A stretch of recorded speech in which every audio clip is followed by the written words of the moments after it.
کیا سچ میں علم دین اور علم دنیا میں کوئی فرق ہے؟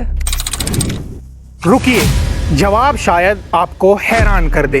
اسلام نے علم کو دینی اور دنیاوی کیٹیگریز میں کبھی تقسیم نہیں کیا۔ قرآن کی پہلی وحی تھی اقرا، پڑھو، لیکن ایک شرط ہے، اپنے رب کے نام سے پڑھو۔ اور نبی صلی اللہ علیہ وسلم کا فرمان ہے طلب العلم فریضۃ علی کل مسلم۔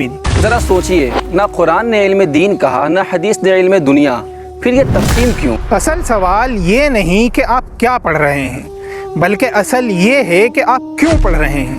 اگر کوئی شخص قرآن کا علم صرف شہرت، رتبہ اور پیسہ کمانے کے لیے حاصل کرے، وہیں دوسرا شخص ڈاکٹر اس نیت سے بنے کہ اللہ کے مخلوق کی خدمت کرے، لوگوں کی جانیں بچائے، تو کیا صرف سبجیکٹ دیکھ کر فیصلہ کر دیا جائے گا؟ بالکل نہیں۔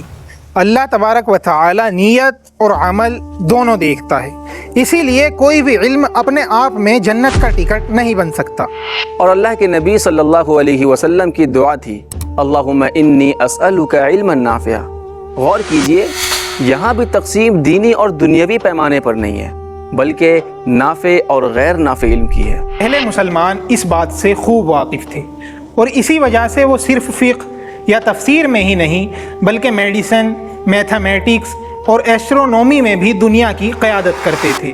ان کے نزدیک ہر وہ علم قیمتی تھا جو انسانیت کے لیے نافع ہو اور اللہ تبارک و تعالیٰ کی رضا کا ذریعہ بن سکے۔ لیکن ایک فرق سمجھنا ہوگا، ایک علم وہ ہے جو اللہ نے وحی کے ذریعے ہم تک پہنچائی، یعنی قرآن اور صحیح سننا، اور ایک علم وہ ہے جو انسان کو عقل، تجربے اور مشاہدے کی صلاحیت دے کر حاصل کرنے کی قوت دی۔